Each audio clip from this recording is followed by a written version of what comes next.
Hey,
everybody, good evening, and welcome to Paranormal Brew. Another awesome episode awaits my fellow brewskis.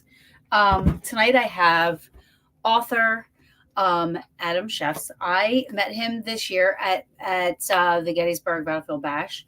Of course, everybody knows my love for history, not just the paranormal stuff, but history. And I saw him and I saw his big banner, the Victorian Historian. Love it.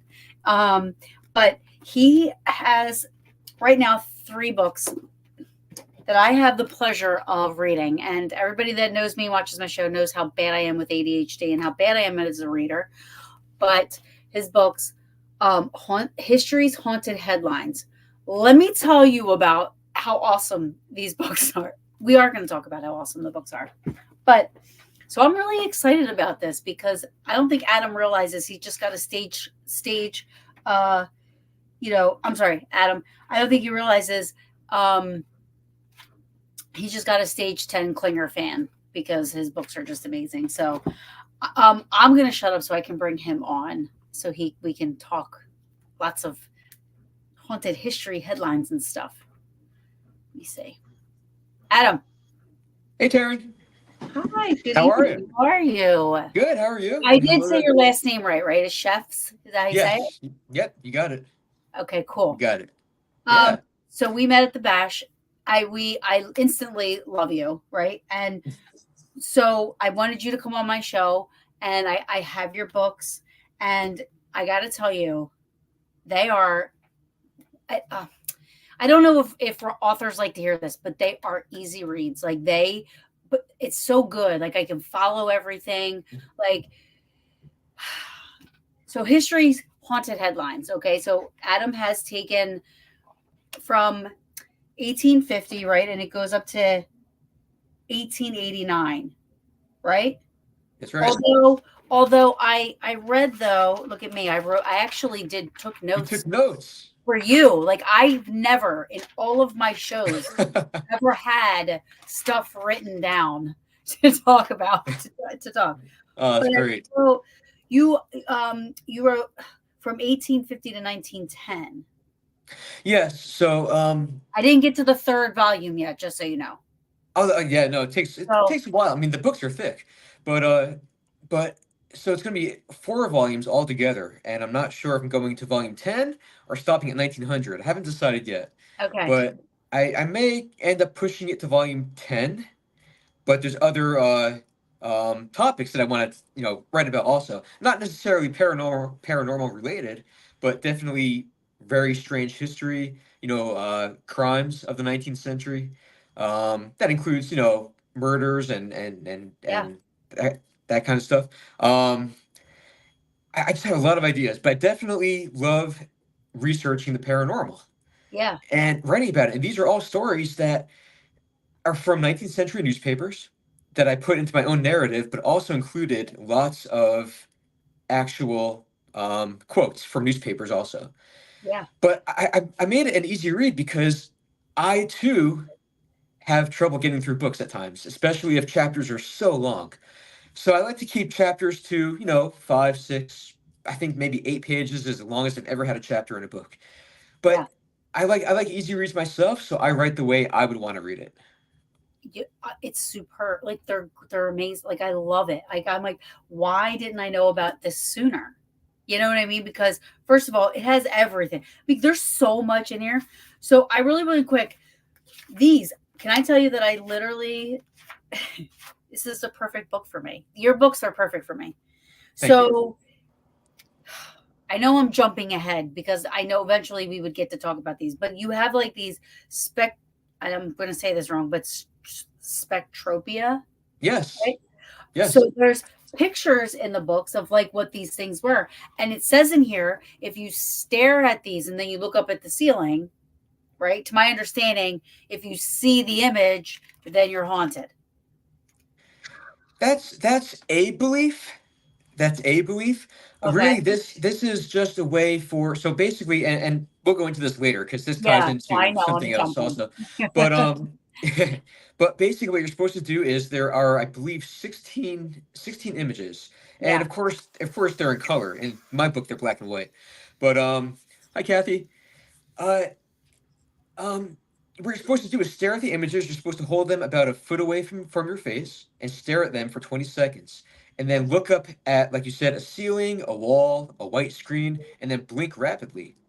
And when you blink rapidly, it's an image transfer from your eyes to whatever image or whatever you're looking at. You're gonna see the image of what you just stared at for 20 seconds.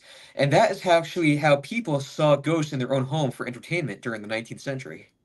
So, okay, so wait a minute. So you're saying like they would take pictures. Like Mhm. I saw the pictures, some of the pictures that they would use, like actual photo, right? And then Yeah, they would do this, and that's so, I never knew this. Like yeah, it's you can so interesting to me. you can do this with literally any object. It doesn't have to be a picture. You could take a tube of toothpaste and hold it in front of your face for 20 seconds, stare at it, and then look up at a wall and blink rapidly, and you'll see that tube of toothpaste. It's just image transfer. And but people did this with ghosts. I mean, spiritualism was huge in the 19th century, Yeah. as you know. And so people for entertainment would have these ghost parties, and this is one of the activities that they did. It didn't even have to be a party. It could just be a family or friends coming over, and you Yeah. would stare at these images, stare at a wall, blink, and there's your ghost. Yeah. No, and I did every single one of them too, by the way. Oh, I you was like, did. and I was like, And did it oh work? yeah, it works. Okay, it did work. Okay, good, good, Yeah. good. Yeah. So I'm like, this is why your books are so, I'm telling you, anybody that I'm telling you guys will love, I vouch for these books. I'm not even kidding you. They're great. So before we continue to talk about the books, because I could probably have you on for 3 hours talking about this stuff. It's so fascinating to me. Oh, thank you. Can we just learn a little bit about you? Yeah, Where you come from, how you, I mean, I know you told me that you used to paranormal investigate. I don't know if you still do, but we could talk a little bit about how you got into all that stuff and then how you just kind of transitioned into doing what you're doing now. yeah. So originally I'm from Connecticut. Grew up in North Haven, but lived my later years in Connecticut in Wallingford. And while I was in Connecticut, I became interested in the paranormal. This was around, I would say, when did the show Ghost Hunters come out? I'm trying to remember. 2004. Okay, so it was around that time that I Not that, became interested. not that I keep track right now. um, But go ahead. and I mean, of course, I found the subject matter interesting. I love history. And really, the paranormal and history go hand in hand. So I found the paranormal interesting more from the aspect of what is there to be afraid of, because a lot of people say that they fear ghosts or spirits, and but why exactly? So that was more my thing. So little bit of a funny story. So some people, when they're kids, are afraid of ghosts under their beds or in their closets. Right. I never was. I was afraid of an alligator under my bed. I don't Alligator. I don't know why. I don't know why. Interesting. I would turn off my bedroom light and then take a running leap of faith from the hallway into my bedroom, and if I stepped on the floor, the alligator would get me. But but Interesting. yeah, but most people are afraid of spirits. They're afraid of ghosts, and I wanted to know why. Why are people afraid? So I started investigating. I joined up with a team in Connecticut. Right. The team is defunct now, but I was with them for a couple years, and we went into some great investigations, and captured some great evidence, and I really learned that there is really nothing to be afraid of. Spirits are humans just without the physical form. When you're doing EVP sessions, when you're trying to communicate with them, you communicate with them as if they're a living being. At least that's how I do it. I come at it from a very respectful mindset. Right. But I found out that there really is nothing to be afraid of. I What mean, is the thing? sure, there's some negative things out there. My team and I, we did some personal, or some, I'm sorry, some private residence cases. But I realized that I really love history more than private residence cases. Right. So I ended up, after 2 years of being with that Connecticut team, I formed my own team, uh, Mhm. Northeast Paranormal Investigations Society. I formed it in 2009. Sorry, it's going to take a quick drink. Go ahead. You can do Well, whatever you want. okay. So when I formed that team, I ran that team for 9 years. Yeah, I believe it was about 9 years, 9 or 10 years. And we investigated historic properties all over Connecticut. We did some in New York. We went to Maine one time, and we worked with historical societies. And then after we did the investigation, we would conduct um, public presentations for those historical societies with not just the evidence we captured at those locations that they ran, but all the locations that we investigated. If the evidence was exceptional enough. Right. And there was some pretty good evidence. And then all the money that came in from those ticket sales for those public events went to the historical society for renovations of their properties, That's for awesome. history programming, and it was a lot of fun. It was a kind of a you scratch my back, I scratch yours kind of deal. They let us investigate. We provide funding for their programs and renovations. So it worked out really well. And you also become a part of that building's history. True. That's very true. Very You true. become a part of that history of that building. And that's what I love about it. Like, that's why I'm like, all the stuff we do, the peaches, like everything goes back. Like, we just did something in ironically, how cool you have something in one of your books from Birdsboro, Pennsylvania.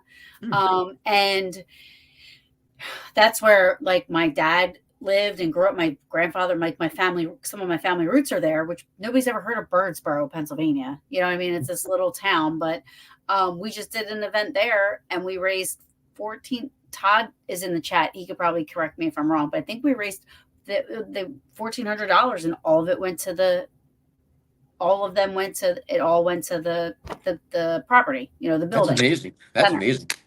Yeah, Wow. we don't I have 1450 he said. Okay. Yeah. Good for you. But yeah, Congratulations to you all. I mean, that's very that's what impressive. I love. That's what I love too. So I'm with you on that 100%. Mhm. Mhm. So now, so okay, so you like, so you do you still do that? Well, so 2000, I'm sorry, 2017 comes around now. So now we're in 2017, and I have this urge to move to Gettysburg. So my friends and I know I know you love Gettysburg. I do. My friends and I would visit Gettysburg every year. Once, we try to make plans once a year. And then one by one, they started getting married, having families of their own, and that left me by myself. So I figured, well, I don't want to stop visiting Gettysburg just because they can't go. So I'm going to continue going myself, or I'll just move there. And so that's what I did. I made the decision to move, and a month Oh, later, I was in Gettysburg. jealous. And hey, Nick. And So yeah, that's where so you live. You live in Gettysburg now? I did when I moved to Gettysburg in 2017. I lived Okay. in an apartment there, and then I bought my house now in Abbottstown in 2020, and it's like 20 minutes from Gettysburg. I'm always in Lucky. Gettysburg. Lucky. I am too. I'm actually going Friday. I'll be there Friday, Saturday. So I went to Gettysburg one time for 10 days by myself. Mm. Just went out there by myself. I walked everywhere. It's so crazy the difference in what you see walking versus driving. Yeah, oh yeah, absolutely. You don't realize how much you miss out on. There's Mhm. so much more to see. Like I've been going to Gettysburg since 2007. That's the first time I ever went, was in '07. Fell in love with it instantly. Mm. And I go probably 10, 12 times a year at least. Like I try to get there as much as I can. You know what I think about sometimes is so many people visit Gettysburg, they love Gettysburg, but they only visit it as a vacation spot. Why? What in Gettysburg draws certain people to want to actually move there? Is I know. it's some um energetic pull somehow, I and have the coordinates tattooed on my arm. do you By the really? Oh Yes. yes, yes. The coordinates are Gettysburg. I'm like, look, whenever I'm old and I don't know what the hell's going on and I go walking off somewhere, somebody will go, oh, she belongs in Gettysburg, Pennsylvania. That's that. Let's take her there. If I'm not already there, Yeah. I'm But hoping. but but it is a beautiful town. I mean, um, yeah, and you're here this weekend for the Paracon, right? No, I'm coming for I'm actually meeting couple of people. We're doing world's largest ghost hunt, I guess. Like we're gonna be investigating Jenny Wade and the orphanage. Okay. Actually, it was invited by these people that do dinner with a ghost, it's called. Mhm. So they have like a huge dinner. They tell the ghost stories of the place that we're at, and then we do the investigation afterwards. So I'll Mhm. be going live while we're doing those investigations and stuff. Oh, So nice. yeah, so it'll be fun. Nice. And I'm Yeah. bringing my niece with me. So we call our little ones peach pits, and I don't have any kids. I like So that peach fizz. Yeah. so my niece is my peach pit. She's gonna come with me. Um, but yeah, so enough about me. I don't want to talk about me. I want to talk about you. But no, so to continue about 2017, so I ended up moving to Gettysburg in 2017. Because I moved, I had to disband my team in Connecticut. I owned all the equipment, so obviously it came with me, and I felt really guilty about that because everyone enjoyed it. You know, I enjoyed the team camaraderie is what I missed the most, I think. I used to love going on investigations, sure, but then coming back from investigations, my team and I would stop at diners at like, 1, 2 in the morning, and I Yep. missed those. I missed those experiences. But no, since moving, I haven't joined any team. I know that you are friends with Andy Andrews. Yep. Yep. So I've investigated with him and Okay. his team, um, and so in a way, vapor, it's called. So in a way, I am still investigating, but I haven't really done a whole lot of it. I instead turned my interest in the paranormal and began writing about it and researching it because I really do love the history of it. So that's where my passion is now. It's crazy because reading your books, right? One thing that uh one thing that it's funny is because we always say, and I'm not taking anything away from ghost hunters because they're my friends. I love them to death. I think they're awesome investigators, researchers, all of it. They really do it the right way. But if we always say like they're the ones that like broke the paranormal field, like kind of like put it on this whole new different level where it was more accepted and it wasn't taboo anymore. But your books show the opposite of that because of I mean, like there's articles from all over the United States all the Mhm. time about seances and ghost stories and people that have seen. There was one funny one in your book that there was actually, it was not funny. It's interesting. Mhm. It was a gentleman. Uh, I forget where it was at. You'll remember though, probably. I hope. I hope. I mean, there's so many. I Well, he can't had keep a track of them all. dream. He had a dream that there was a $5 bill on some street, and he woke up in the morning and went to the Oh street. yes. So he goes to the street, and it's a $1 bill. Now, first of all, it surprises me that there's any money there at all, right? Mhm. But it's a $1 bill, and then he blames the ghost for stealing $4. Yes. Yeah, I do remember that one. Like, I'm like, what? This is like in a newspaper. Like, but Yeah. Yeah. so you start. How did you get into history haunted headlines? How did you start? How did that pique your interest? And then you just decided to write about it. So I belong. Well, I subscribe to some newspaper archives. And I just love looking at archives, and it's kind of a hobby of mine. I can get lost for hours. I can get down so many rabbit holes in these archives. Oh, And I remember coming across something about someone seeing a ghost. And it was actually, it was in the St. Louis Post Dis Post Dispatch, and from like the 1880s. And at that time, that paper, they basically had a whole page dedicated to ghost stories. And I happened to come across that page, and I'm just reading one after another after another. I'm like, this is wow. fascinating. Like, I Yeah. didn't realize this stuff existed, you know? And so I started, I forgot what year I put in, but I put in a year and typed in the word ghost as a keyword, and it came up with all these results. I'm Oh like, my this is lost. Like, this is lost yeah. information. These are ghost stories, or accounts rather, that have not been seen since they were first published in their respective papers, and some of them have illustrations to go with it. So I'm like, you know what? No one has seen these or read about these or heard about these stories in well over a century.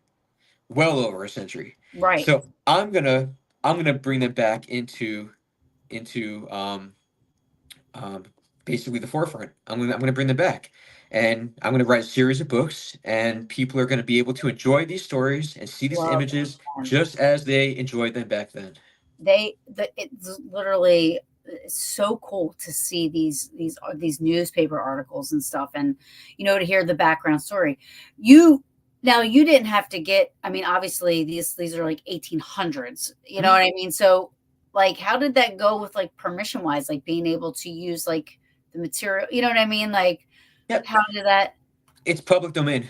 Okay. Oh, cool. There It's you go. all anything prior, I believe, to 1926 or 27 is in the public domain. So images you can use however you wish. Newspaper articles you can use. I did a lot of research. I even reached out to a public domain um, professor at Duke University, I believe it was, just to make sure that what I was doing was legal. Right. Right. And so, when she gave me the clear that yes, what you're doing is fine, it's all in the public domain, then I just went ahead and did it. But but I mean, the paranormal was huge back in the 1850s, and we Yeah. could definitely go a little bit later into the history of it. Yeah. But or now, Yeah. whichever. Yeah, But yeah.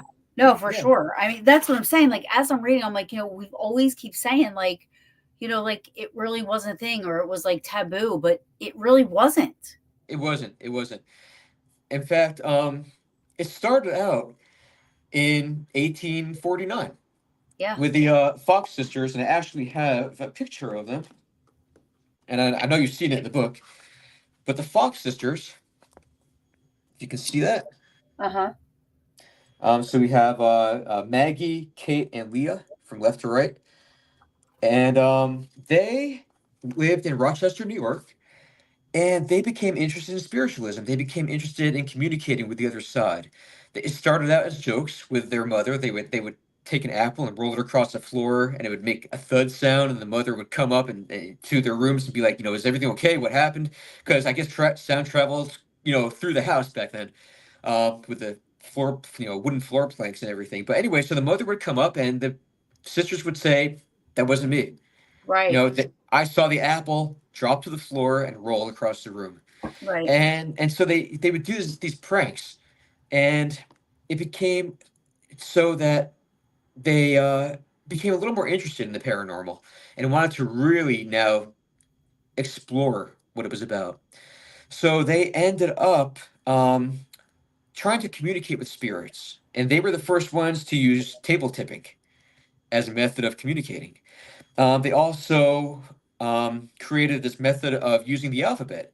So I'm not sure, maybe you've seen it used. I'll try to explain it as best I can. But basically, what they would do is they would take a sheet of paper, they would write the alphabet on it, either vertically or horizontally, and then they would take either their finger or a pencil and go from letter to letter. They would go A, or I'm sorry, they would ask the spirit, if there was one present, to make a knocking sound when they point to a certain letter of the alphabet. So let's say they ask, they ask if a spirit is present. They ask if anyone's present, make a knock, and they hear a knock. Now they're going to ask, okay, what's the name? What's your name? Let's say the spirit's name is Dave. Let's just use Dave. So they'll take their finger or their pen or a pencil and go A, B, C, D, and now when they land on D, they hear a knock. Okay, now they Right. go back to the beginning of the alphabet. A. Oh, there's another knock. Okay, we go Right. D, A. And then they do the same thing, goes down to V, goes down to E. And by the time, they hear all the knocks, it spells the name Dave. So they know that they're dealing with a spirit named Dave. Right. And so they actually created that. Other mediums and investigators have perfected it over the years. But Sure. but they toured the United States, and actually they toured England, I believe, as well. Yeah, didn't you have like some in there? Didn't it say maybe I didn't, maybe I'm reading something different, but they had advertised them coming somewhere. There was like an advertisement from a newspaper that they were going to be doing seance at some place Yep, and tickets and this and that. yep, yeah. They did events, public events in all like major theaters. Sometimes if somebody wealthy would open their home to the sisters, and they would go there, and the homeowners were charged a fee to come in and watch them. Um, but the thing about the sisters is, in 1888 they had a falling out. So Leah, who was the oldest sister, and this wasn't the first time she did this, she got a little greedy, and she wanted to keep all the ticket funds, all that was brought in, to herself, and not share any with her sisters, or she would share very little with her sisters and keep the majority of the receipts. And she did this a couple times, and her sisters and her fought over it. And now the third time in 1888, she tried it again. And the sisters are like, "Oh no, not this time. You're not getting away with it this time." So during a public seance, a public performance, one of the sisters, I can't remember which one it was, told the audience that she has something to confess, that they are not actual mediums, Hmm. and they only did this because they wanted to hurt Leah's career Right. for taking the money. But in hurting Leah's career, they're hurting their own too. Right. Right. Right. So, because they work as a group, they're hurting themselves. So, they said that they are not actual mediums, and that they have been creating the knocking sounds by cracking the joints of their toes. Right. And they had the ability to do that on command whenever they wished. So, that killed their career. It killed Leah's career, but it also killed Maggie and Kate's career in the process. Right. Um, so, even though they were now not as big as they once were in the 1850s and 1860s and 70s, they got the ball rolling for this Right. fascination in the paranormal field. Right. Yeah, they really did. And it's so so Alita's saying asked that, so would that be pre Ouija board then? That would be pre Ouija board, yes. Yep.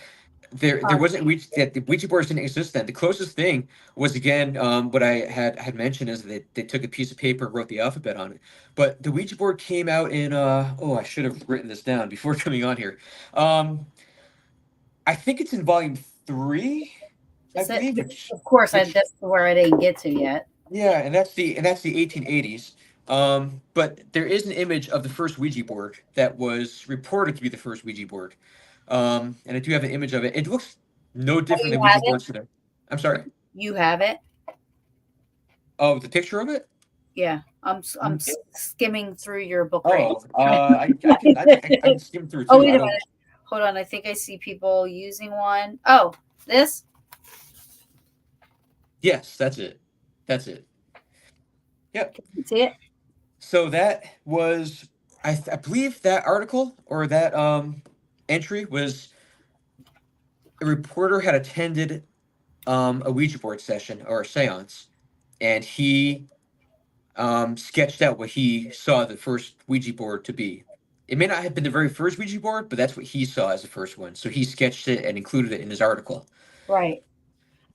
Yeah, that was in the New York Tribune, Okay. March 28th. Wait, I don't know what year it was, you said. Hold on. Yeah. Hold on. Was 86, 1886. Okay.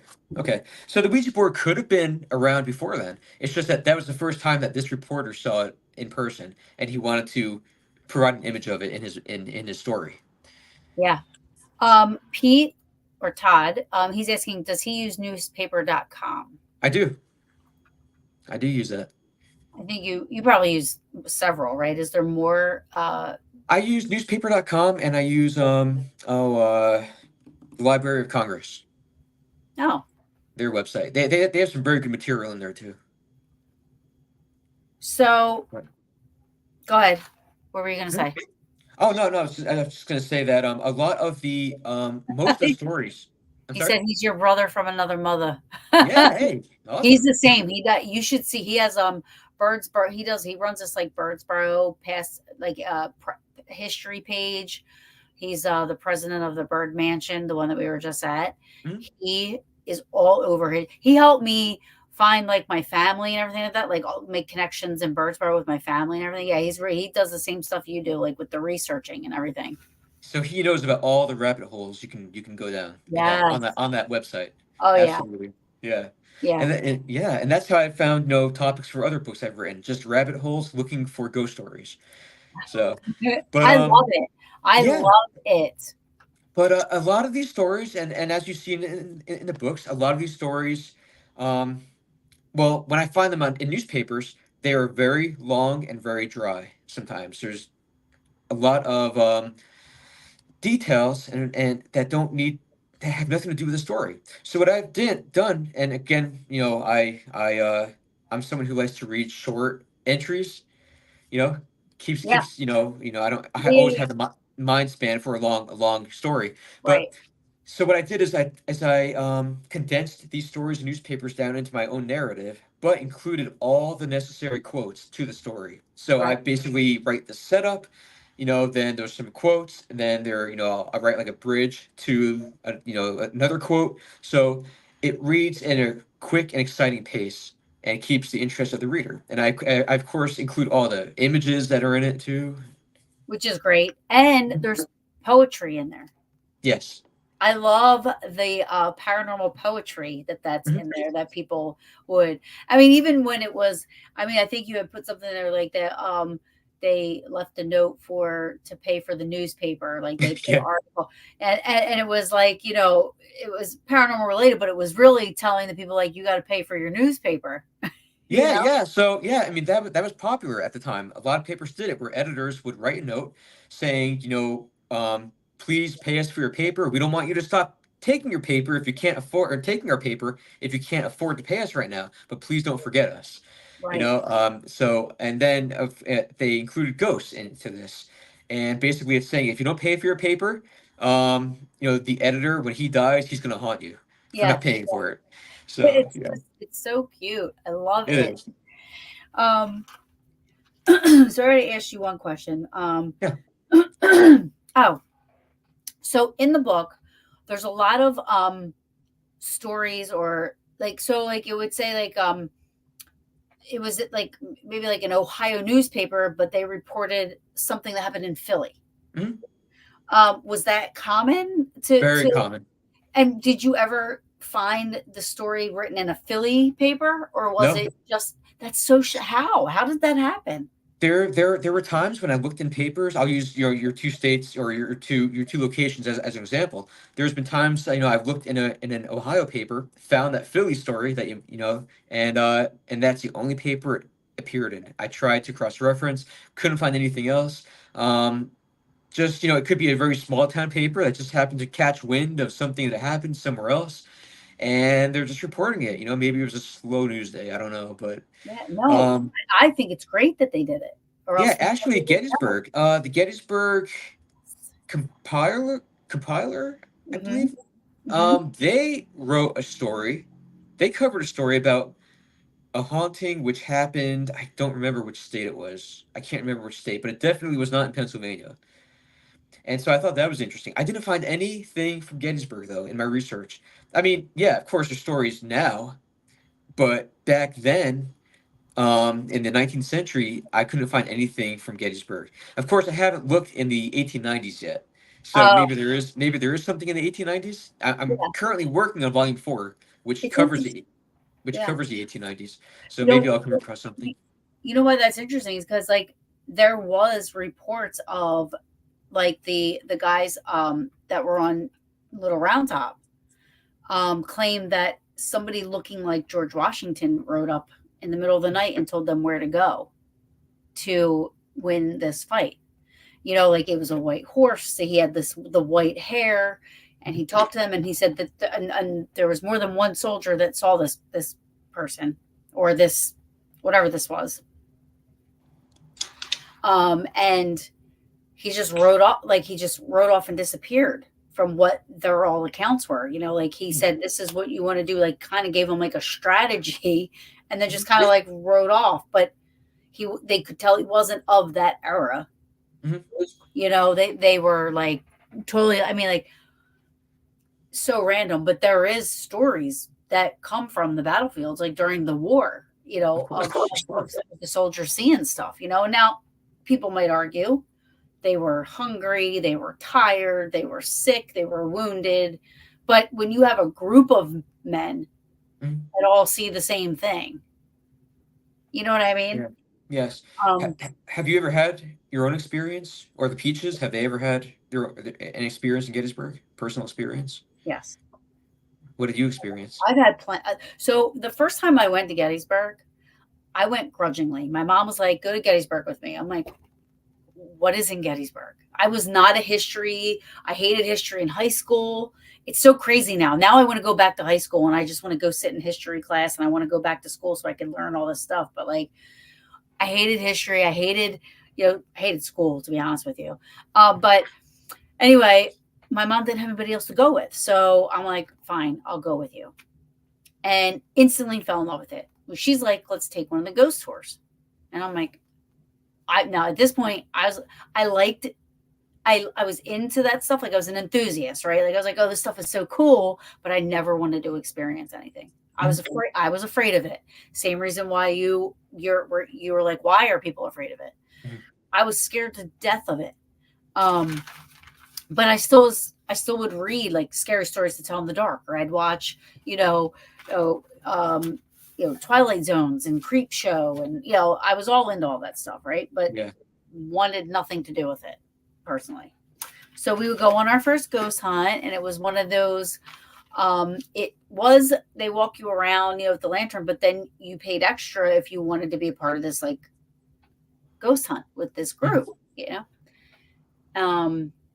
and we were back in this one location, and I remember feeling this. Now again, I don't know anything about the paranormal. Like I can't explain anything. I don't know the equipment, nothing. They had all their gadgets out, and I'm just standing there, and one side of me was freezing cold. This is in the summer. So it felt weird because it was just like this one side was freezing cold. And I'm like, I don't know if I'm supposed to tell you this, but like this side's really cold and this side isn't, and everybody started to kind of like pay a little bit more attention. Anytime anybody would approach me, it would go away. If I was standing by myself, this coldness would come back. Mm. Now we're recording. Right. And the woman starts to do this like EVP. What now I know now is an EVP session. Then I'm like, well, they're asking questions. This is weird. I'm freaked out. I'm scared. Right. Oh my God, what's going on? So one of the questions was, do you like her? And when we listened back, you hear a male voice say, no, I love her. And I'm like, what was that? Nobody said that. And then that same weekend because at that time you could be in the park until 10 o'clock at night. Now you have to leave a half hour after sunset, but then you could be in the park until 10. And it was literally we literally had like 5 minutes left, and she wanted to get out. We were parked in front of the wheat field. She wanted to get out. I was like, I'm not getting out. You can get out. I'm staying right here. I'm rolling the windows, locking the doors, and go have fun. And all of a sudden, I started to smell what I thought she passed gas because it was terrible. And I know I didn't do it. So I was like, oh my God. I'm like, did you fart? She's like, no. And on her window, the passenger side window, you hear 3 hard knocks on her window. Mm-hmm. Foot on the gas. I was out. Because there was nobody there. Mm-hmm. Nobody was there, and it was like something hard knocked on the and even the window shook a little bit. And I did not stick around, so I cannot even tell you what it was. What nothing. I put my. She's like, "Where are you going? Where are you going? Let's talk to them." I'm like, "Drop and roll. I'll be Hmm. back for you. I'm not getting out of this car." Yeah. Um, so that was the first thing that's ever happened to me in Gettysburg. Those two things in the same weekend. Hmm. Which Yeah. then I was like, that wasn't that scary. Hmm. You know what I mean? Then I was like, Yeah. okay, I want to know more. I want to. This that wasn't as bad as what I thought it would be. Yeah. Yeah. Interesting. And it's interesting you mentioned the knocks on the car because the first time I visited Gettysburg with friends, we all took one car. We drove together, and as we're heading home, we had just got on the highway, so we're really still in Gettysburg, but we had just gotten on the highway to return to Connecticut. As we're on the highway, we hear loud knocks on the roof of the car, and Really? it was like that. It was like thump thump thump, Wow. real loud, like Oh, loud. interesting. But it wasn't just us that experienced it because the cars in front of us, we didn't know who those drivers were. We just random people to us, you know. They pulled over just like we did to the side of the road. Yeah. And so we pulled over because we thought we didn't know what hit the top of the car. We didn't know. So we pulled over. The car in front of us pulled over. The car in front of them pulled over. Oh So it's just wow. it's really interesting that I don't know. I mean, and That is so nothing, cool. nothing. We checked the roof. The cars in front of us checked their roof. There was nothing. So we don't know what that was. That's cool. Hmm. That's really cool. That's a new one. I have never heard that one. That's awesome. But yeah, that's what happened. I mean, and I literally took off. Now I regret that now. Hmm. But I've countless like count hundreds of EVPs from Gettysburg. I mean, Hmm. hundreds. Now as I did allegedly capture what looks like an apparition of a soldier, which I can send to you. I'll send it to you in Messenger so you can say it. Okay. Yeah. Tell me what you think. Yeah. I'd Um, love to. but and then also I don't see, I'm not a psychic medium, or I don't see things and this and that. So, for me to see something, it's so rare. I see things here and there. And, one time I was at East Calvary Battlefield, and I was back at one of the monuments, and cameras around my neck, and I'm like sitting there, and I look over, and to me, like, and there's at this time they were small, thick bushes. Hmm. And I'm looking, and it looks like a shadowy black bird is flying in the middle of the bush, right? And that's what my mind thought at first, right? So Okay. like, what's that bird doing? And I was like, wait a minute, the bush isn't moving. Hmm. It's like just, and it's like kind of like I can see the other side, So it was almost like it was like going in and out, for like it was like, what's that over there? And like going like this. It almost like felt like it was like peeking, but then didn't know if I saw. You know what I mean? Like it was just, Yes. it lasted for like seconds, right? Mhm. And I'm like, I just saw a shadow. I just saw a shadow. And like my cameras are hitting each other. I'm like, and I didn't like you just everything happened so fast, right? Hmm. But yeah, those are some of the, I mean, I could talk about my experiences in Gettysburg forever. But Yeah. There's one I had that stands out to me, and so I was in Gettysburg. There were six of us all together. This was the same trip that I just mentioned, where we heard the knocking on the roof. yeah, So there were six of us all together, and we stayed at the Little Round Top Farmhouse. Have you ever been there? haven't stayed there yet, but I Oh, want beautiful so place. bad. Yeah. I do And want to. so, yeah, so at night, there is a path leading directly to Devil's Den from the Round Top Farmhouse. So we went there. We went to Devil's Den, and there were six of us. There were three girls, three guys, and I'm walking around Devil's Den. I'm kind of climbing the boulders, and I smell urine. I can smell Interesting. urine. Um, I had a flashlight. We weren't really going there to investigate. We are just kind of checking it out, just walking around Devil's Den at night. And so as I get higher up the boulders, the smell of urine gets more prominent. And so I turn on my flashlight because I'm thinking maybe there's an animal here. You know, I didn't know what to expect. You know, I just knew that the urine was getting fouler smelling the higher I got. So finally, I get up to the very top, and now it's just overwhelming. This smell of urine is overwhelming. And I call down to the other five. I'm like, come up here and see if you can smell this too. Um, so they did. The five of them came up. Now we're all six of us are together. Only only the guys could smell it. The women could not. Wow, that's interesting. No matter how pungent it got, only the men could smell it. And I have a theory about that. It could be wrong. It's just a theory, but Devil's Den. I mean, of course, many Confederates were killed on Devil's Den. Um, and of course, there's that, being a Southern gentleman, right? There's a whole, Southern, the manners and treating women with respect and so was that the spirit of a Confederate soldier um, providing almost a scent of his last moments of life, Right.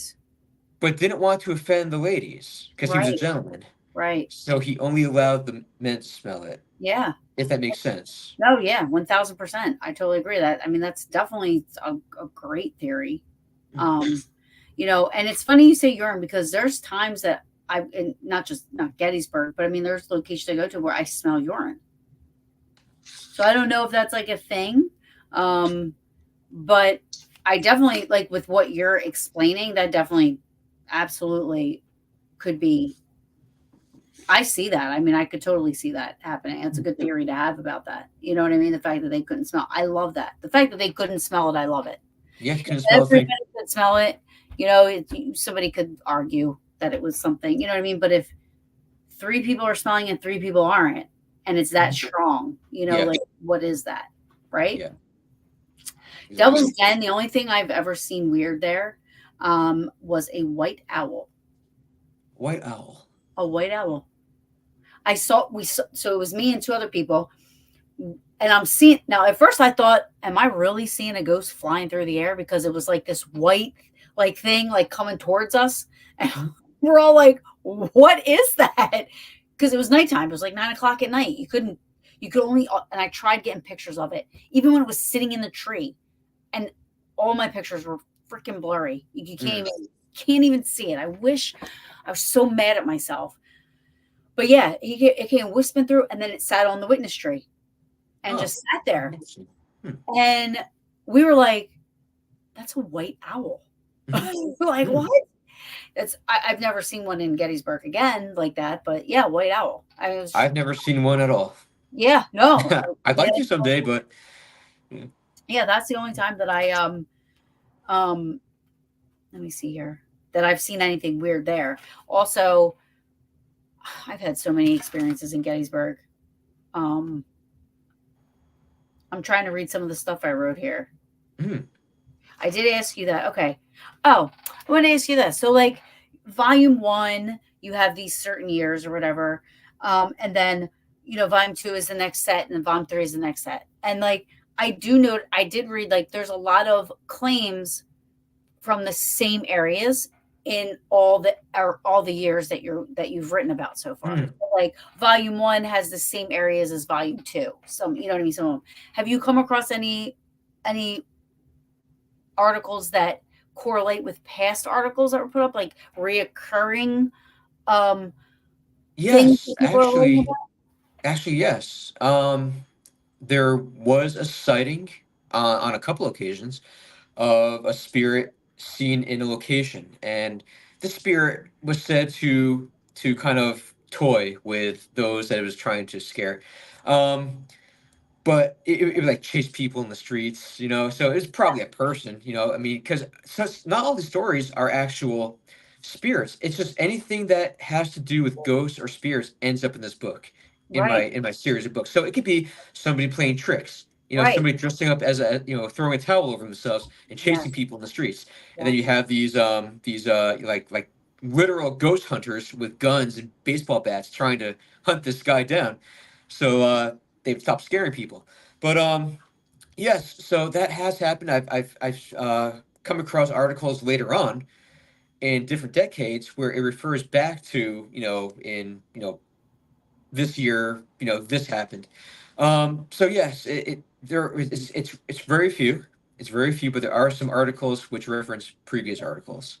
Yeah, and Yeah. there's also animal spirits that were Yep. the horse, the bald horse The thing. bald faced horse. Yep. That was a little freaky. I mean, it's cool, but a little scary. I had a friend in Connecticut draw that bald faced Really, horse. Yeah, that's a because good drawing. yeah, I wanted to include a picture of a bald faced horse because I had never heard of a bald faced horse. And Neither. I'm like, well, I don't know how many of the readers of this book will know what that is too, and I don't want them to have to, go to Google and look it up. So that's what I did. I tried to find a picture that was in the public domain of a Right. bald-faced horse, and I couldn't. So I put it out on Facebook. Are there any artists out there? Any of my friends, if you're artists, would you be willing to draw a bald-faced horse? And one did. And because it was for a ghost book, she drew it kind of creepy, and Well, I think it works well.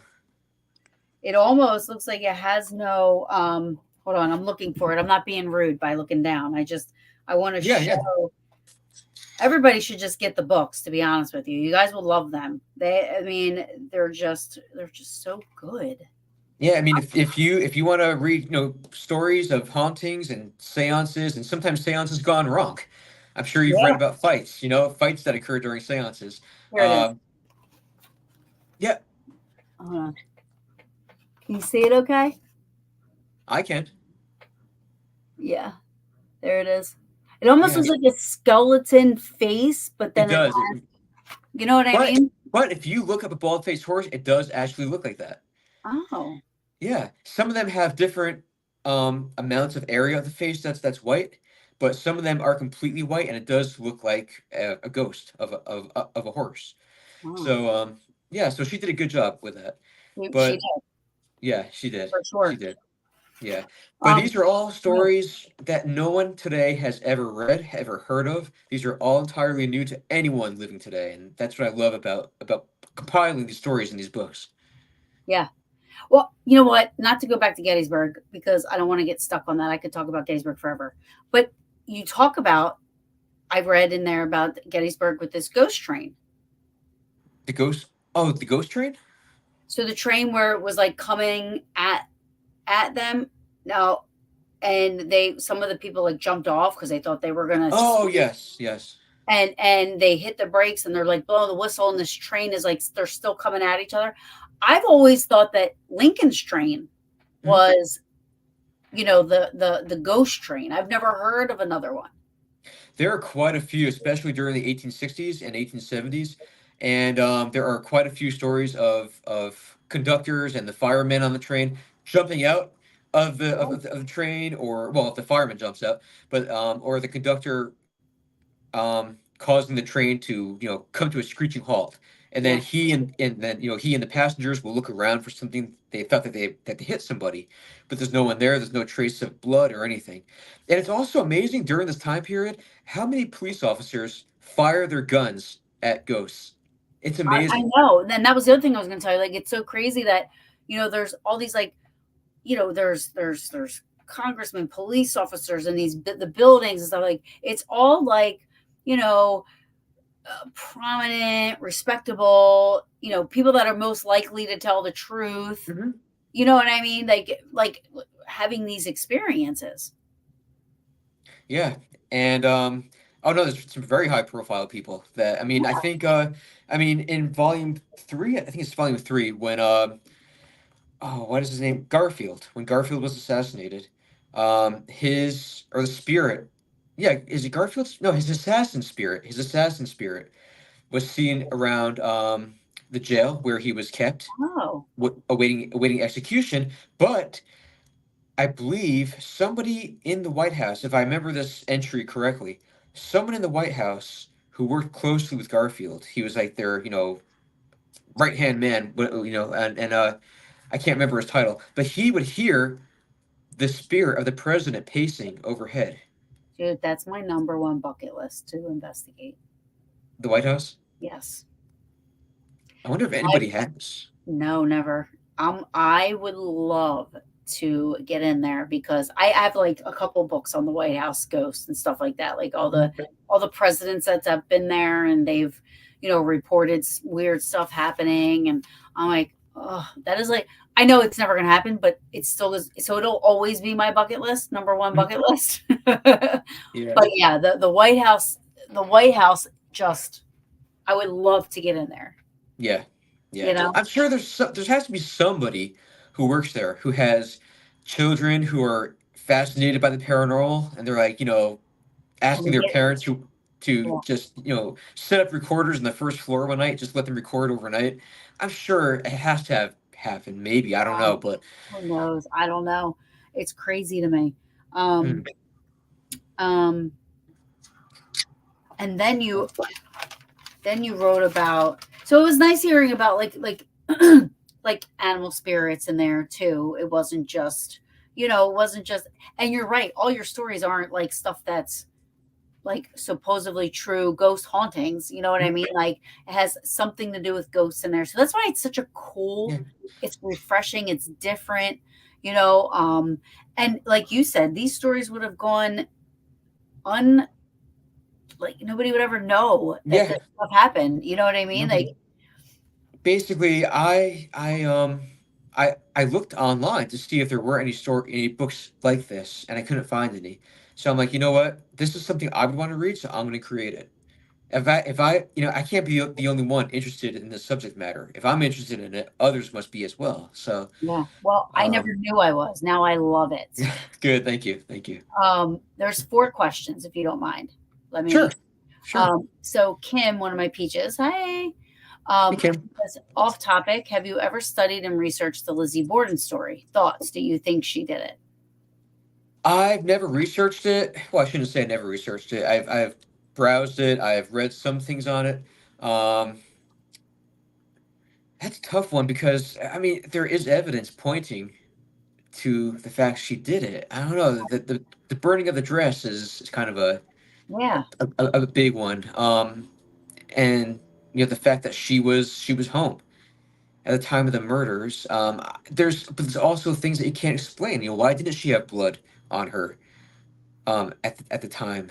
That she cried that her father was killed. There's a lot of I don't know. I don't have the answer to that. I think she did it. I'm just gonna say it. I think I mean I'm leaning towards she did it. Yeah. There's just evidence pointing to that she did it, and Mm, but it just she was good. If she got away with it, she was good. But yeah. well, she did get away with it. Yeah, So she did. Um, so Todd wants to know, where did you find the story about the church lady ghost in Birdsboro? So, do you remember that story? It's a small one. It wasn't. There wasn't. I don't remember. I was like, read. I go, hold up, Birdsboro. Hold on. Let me. I have your books in front of me for this reason. Hold on.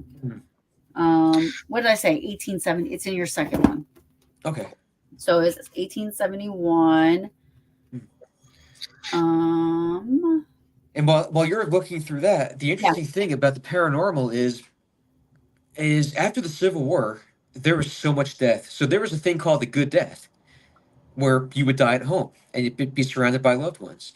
The Civil War took that away, and the good death was no longer a thing. People and families, they didn't get to say goodbye to their loved ones. They died on a battlefield. Right. So all these people have loved ones that they didn't get to say goodbye to. The 1870s, late 60s, 1860s into the 1870s was a huge time for spiritualism, and there were mediums or people claiming to be mediums popping up all over the country. And these people who were mourning the loss of their loved ones that they didn't get to say goodbye to, they would hire or bring these mediums into their homes and try to Mhm. communicate with these individuals. Now, some of them may have been actual mediums, they may have been legitimate, and some may have just been charlatans, and just faking it for the money. But the amount of interest in spiritualism was so big by the 1870s that during that decade, spiritualism became an unofficial religion. So, someone could say, someone could ask you what your religion is. You say, I'm a spiritualist. And that was a thing back then. Wow. You know Yeah. who else? Mary Lincoln Todd. She was real big into all Oh, the yeah. sciences and all the spirit photography. And, I mean, I think I've read somewhere that she held a seance every Saturday in the White House after Lincoln was killed, trying to communicate with him. And I read somewhere that Lincoln actually took part in some seances before his assassination, obviously, but I heard that he actually sat in for at least one, Oh, that's I cool. believe. Yeah. Oh, wait, I took Todd's comment away when I have the thing here. Hold on. So in his book, it says that this was the Intelligencer Journal, Lancaster, Pennsylvania, is where you found the story. Okay. And it was a spirit was said to have recently been seen in Birdsboro, Pennsylvania. I'm like, Birdsboro? What? Um, so the guy says, now the in quotes, it makes its appearance about 11 o'clock at night in the form of a beautiful woman, 5 feet high, dressed in white, with beautiful hair and bright eyes. It walks rapidly, and when spoken to, replies in an unknown tongue. It seems to be a Methodist, for it went to the Methodist church and rapped 3 times on the front door. While at the door, it began a beautiful hymn, and I'm assuming it's singing. Hmm. And it left the church and returned to the place where it first appeared, and there it vanished. So Todd actually, I sent him a picture of that, and he actually went and started doing research, and he sent me a picture of the Methodist church that he is. Oh, interesting. Yeah. So he found the church. He goes, "This has got to be the church. This church burnt down," and he had like all this information. He's like, "This was before, blah blah blah." So now he's like on a mission now. That's amazing. I love that. I love doing research. I love researching. It's a hobby of mine. Um, and just the fact that what I write interests others to learn more about it, it's great. I mean, it just makes writing so much more enjoyable to know that others are enjoying it too. Yeah, I'm not even kidding. I'm not blowing smoke. Like I literally am like, you guys have got to get these books. You will, if you are, first of all, if you're a paranormal researcher, it doesn't matter. Like even a skeptic, anything. Like Hmm? it totally, they are awesome. For Thank you. they really are, Adam. I'm so happy, and I have your autograph.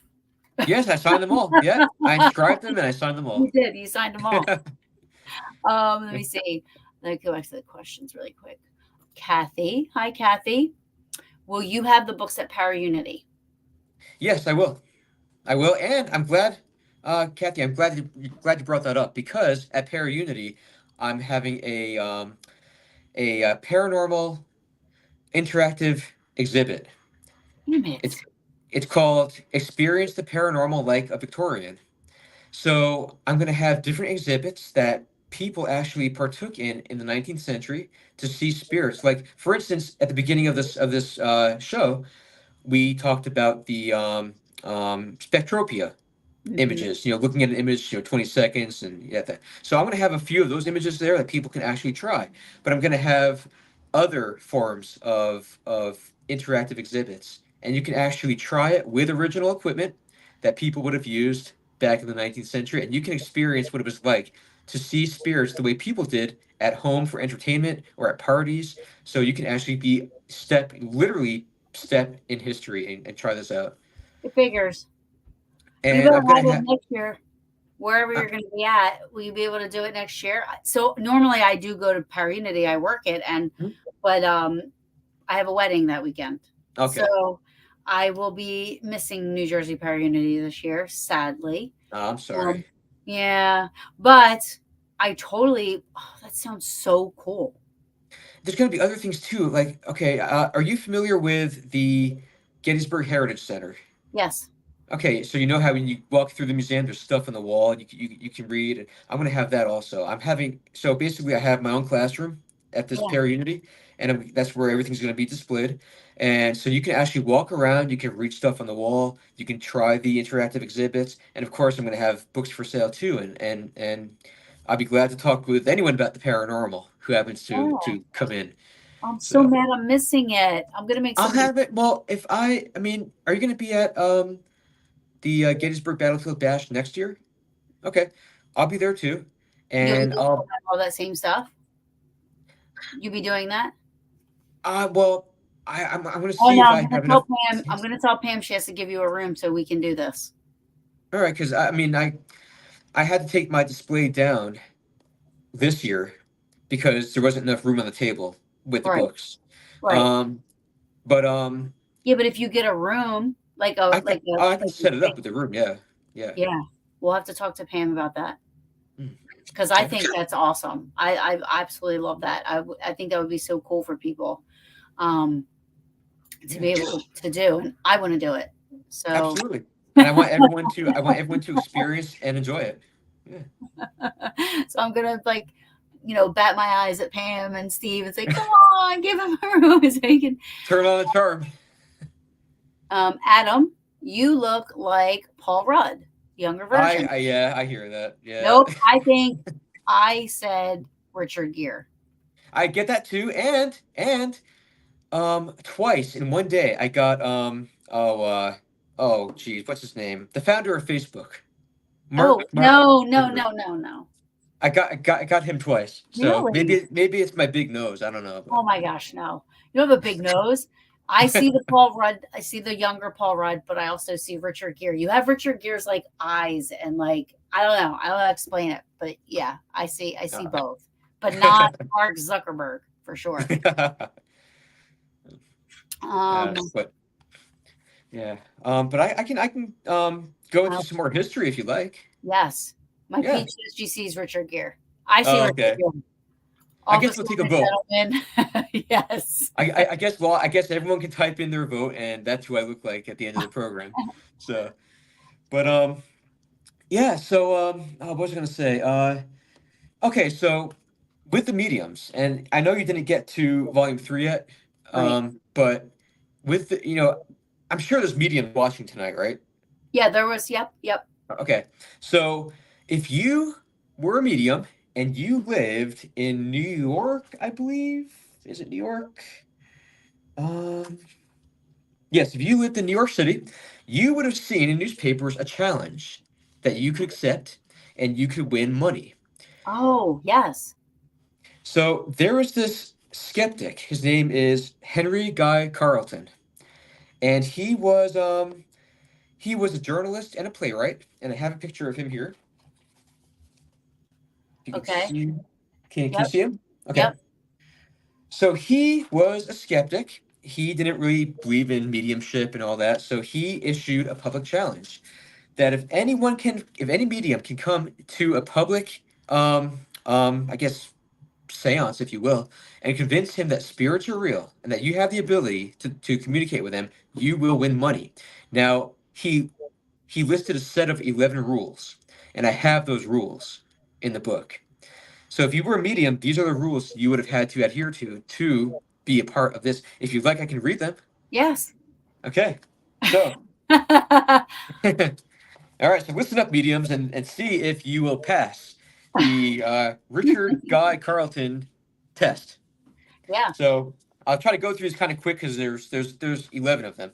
But one, if any slate writing, because they used slates back then, but if any slate writing is to be done, the slate must be kept in full view and the medium's hands, feet, and other features carefully watched. Mhm. If spooks can, this is now number two, if spooks can write under a table, they can write above it. Writing under a table may be more wonderful, but writing in full view will satisfy me and should be just the same to the spooks.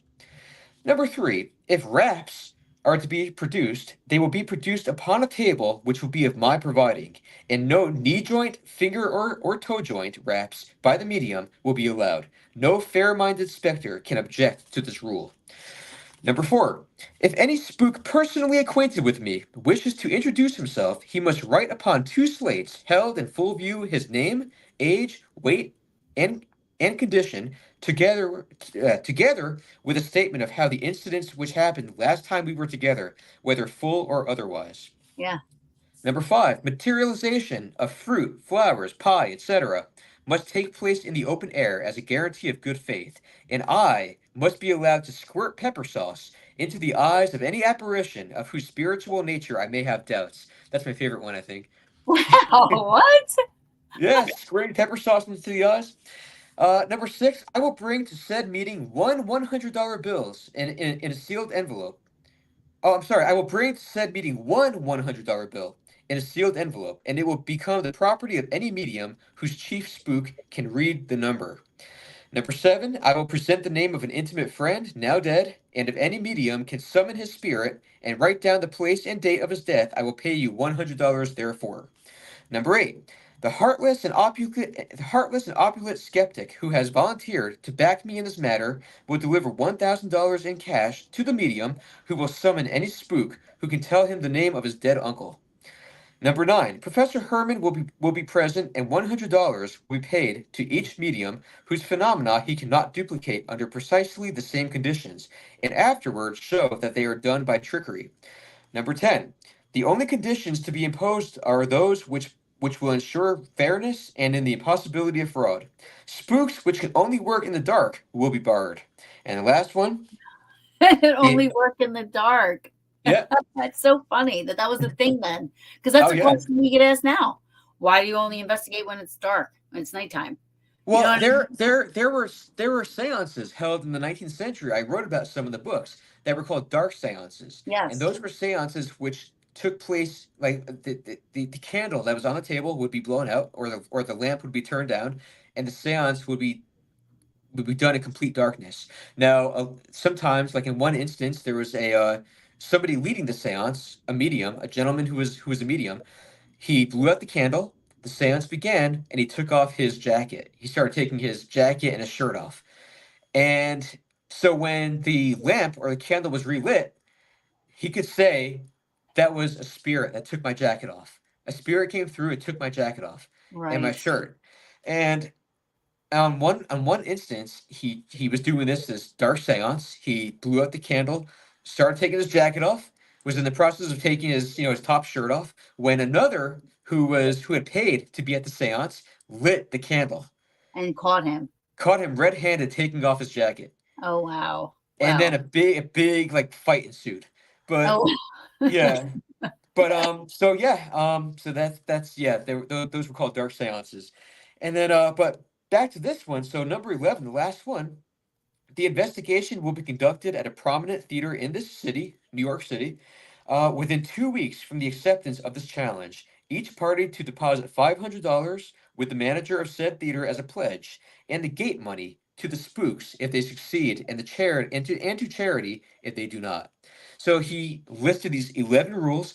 Whether this, I tried to find out whether this challenge was ever accepted, and I couldn't find anything on it. It's funny. They have this. They have that today, except it's like a $500,000 reward. Wow.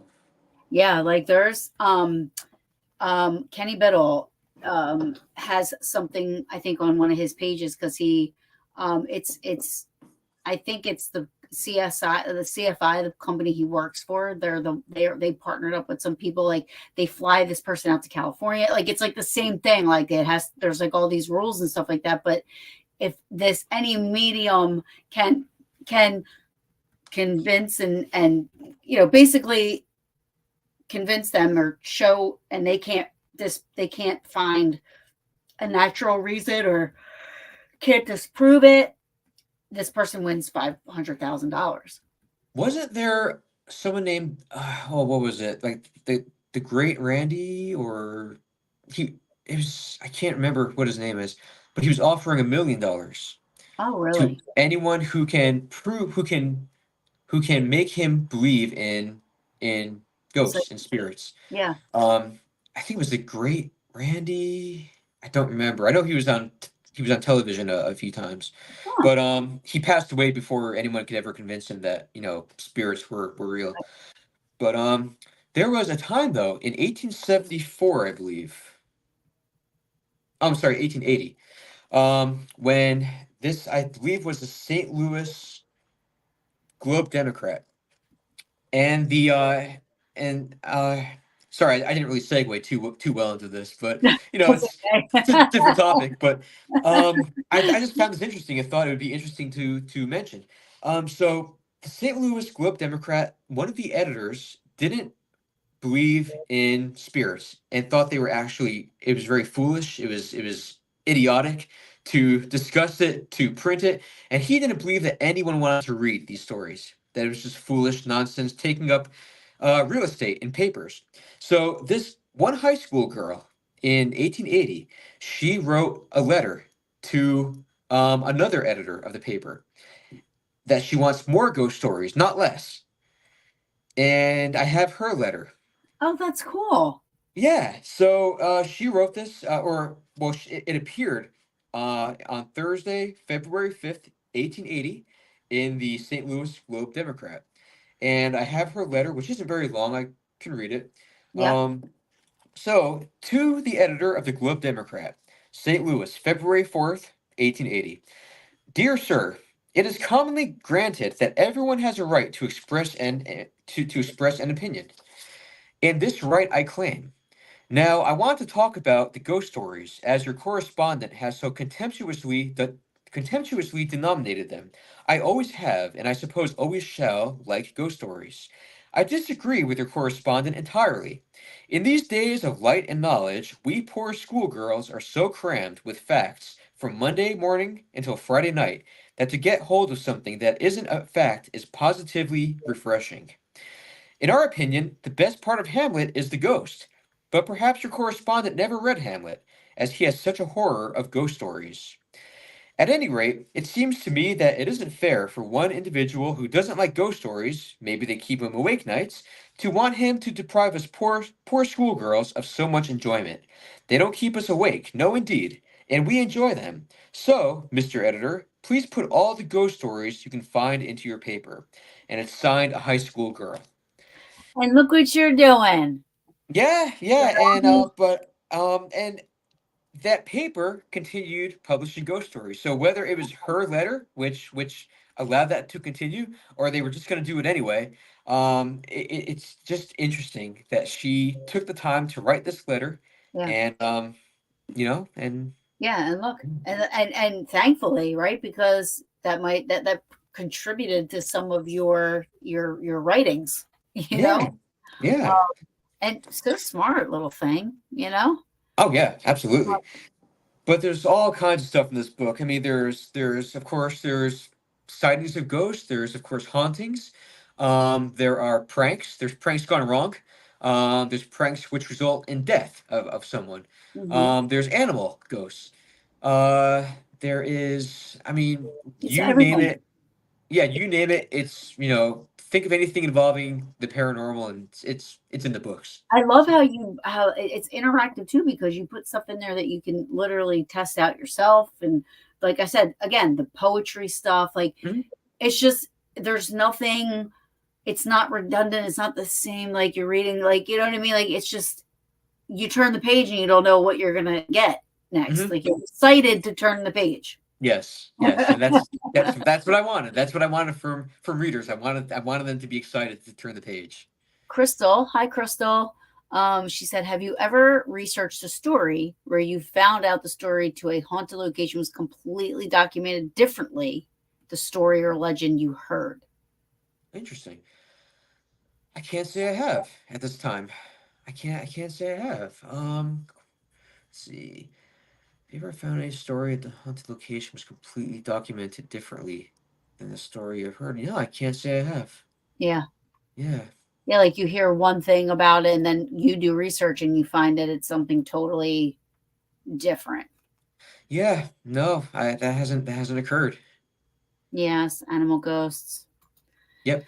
There's one interesting story. You might have already read it. I don't remember what book it's in, but there was a gentleman who had just moved into a house, and during the first or second night that he was there, he was awoken by a massive dog standing at the foot of his bed. Yes, a Newfoundland or something, right? Yes, Yeah, yes, yeah, I did yeah, read yeah, yeah. that. See? And yeah, Yeah. and and then another dog, right? Another Yeah. dog Yeah. approached that Newfoundland, and the two dogs started fighting. Yeah. And it was a vicious fight. There was blood flying everywhere, Yeah. splattering on the ceiling, on the walls. And then those two dogs ended up, um, what's the word I'm looking of? They ended up multiplying into more dogs. Yeah. And then there were just all these dogs, all these massive dogs fighting in his bedroom, and they're fighting on the ceiling, like they're actually on the ceiling fighting, and they're fighting out in the hallway, and they're fighting, down the stairs, and eventually out into the street. And then once they get out into the street, the house is quiet, the bloodstains are gone, Yeah. and it's just, I mean, who knows? I don't claim any of these stories to be true, and I don't Right. claim any of them to be untrue. I'm just sharing them as they were reported back then, and they were all reported to be factual. But Is there exactly, anything, gremlin, Portland dogs? Yeah. yeah, gremlin dogs, yeah. Yeah. Is there anything that you've come across that you wouldn't put in your books, or do you just put it in there whether you believe it or not, whether you think it's a, like, is there ever a story where you're like, If I put every single mention of a ghost in my book, I mean, it would be like, I don't know how many volumes it would be, but I'm leaving some out only because, like, the ones I'm leaving out are just very vague. So it'll be like, just a single sentence maybe. It'll be like, a ghost was seen in, Macon, Georgia, last night in on such and such a street. Um, there's no substance to that. I want to present stories that have substance, a little more to it, so that you kind of get a little feel of the person involved in this story. I don't want to, I mean, yeah, so there are those types of accounts that I left out that were just single sentences. Um, I tried to include as much as I could that were fascinating and interesting and funny. There's a lot of funny ones in here too. oh, Did you read the one about the woman? She had the man whose wife had a cold, and she sat in the kitchen as he went to bed. Maybe not. Okay, so this was so. Okay, so I'll go through this because this is funny. So oh, I wish, do oh, I forgot what kind of pie she was baking. I can't think of the pie. I wish I But remembered. Now I feel like yeah, I wish I could too. which one do you remember? Where it was at? No, I don't. I don't. Mhm. Um, we'll just use, for the sake of this story, we'll use, apple pie. Because I Okay. can't I can't think of what pie it was. It wasn't apple, but we'll just go with apple. So this gentleman and his wife were at home one night, and she had a cold. So he was tired. He went up to bed. He ate a bunch of we'll say apple pies. He ate some apple pies, and then he went to bed. And his wife had a cold, so she stayed in the kitchen. And she hears this tussling.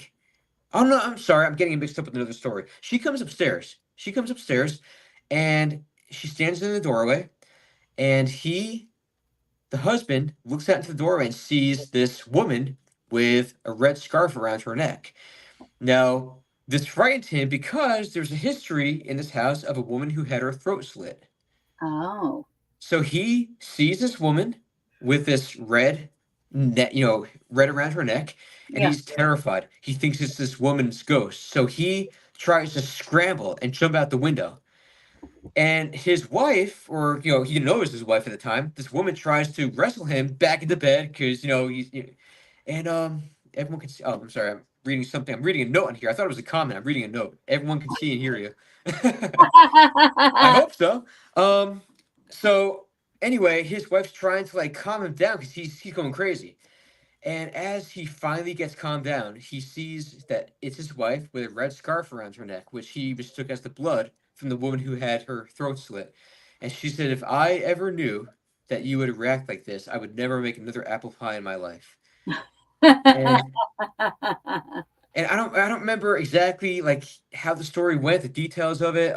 But um, I mean, I know the details, but in what order they are is questionable. So I tried. Yeah, I'm yeah. sorry. I'm sorry if I jumped around, No, but it's one of no. those comical ones. Um, You there's know what? another one. You know what I Hmm? think is fascinating is that it seems like with all of our social media, with everything that's happening, is like we have access to get these stories out there more and this and that, but it seems that they take out the YouTubers and take out that kind of stuff. I'm talking like Philadelphia Inquirer, Courier Post. You know what I mean? Like Mm. jump to modern times, which would translate into ABC News and Fox News. You know what I mean? Like now Mm. we can tell these stories instead of printing them on the paper. Sadly, people don't get Yeah. newspapers anymore. I'm just surprised that they still aren't reporting these stories. It seems like Yeah. so much was reported back then, no matter what. Even if somebody walked by and heard a ghost fart, you know what I Mhm. mean? Like they just put that line in the It, paper it so it would everybody make it in knew the about it. paper. Yeah, absolutely. Yeah, it would make it in the paper. Um, there's another story that comes to mind. If I can quickly tell that, it's an interesting one. Oh, please. It's just threw something off the desk here. It's from 1874. It appeared in the Davenport Gazette, January 3rd, 1874, in Davenport, Iowa. And it's a story about a Dubuque couple in Iowa. They were about to be married. The soon-to-be wife came down with an illness, typhoid fever, and she passed away just before their wedding. Very young couple, and this, of course, destroyed her spouse or her fiance. He fell into a deep depression, and he got sick, and he became bedridden in his house, and he would not leave bed. He claimed to his mother, who would come visit him, that he would see his fiance's spirit enter his room and kind of just talk and walk around, and every time he saw her, he would smile. It would make him smile.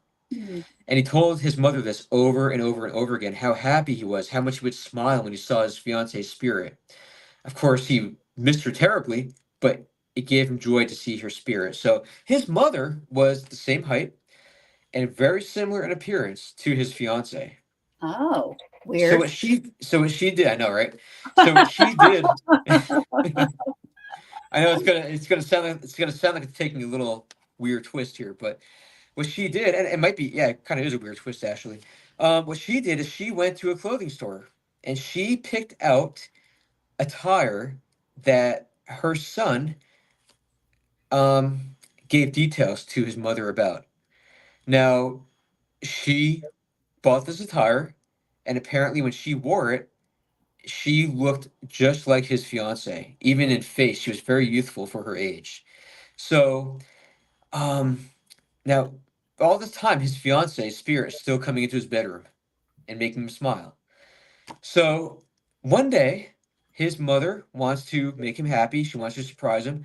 And she knows that seeing his spirit always made him happy. So she, while he was sleeping one day, she went into his bedroom and took a seat in a corner of the room while he was sleeping. He woke up. He woke up from his nap. He looked in the corner of the room. He saw the spirit, his mother. He Right. looked in the he looked in the other corner of the room. There was another chair in the other corner of the room. He sat up on his elbow. His eyes got wide. He said, "My God, there are two of them." And he dropped back into his bed and died. So Really? he saw his mother and his actual wife's spirit in the same Wow. room together. Oh, wow.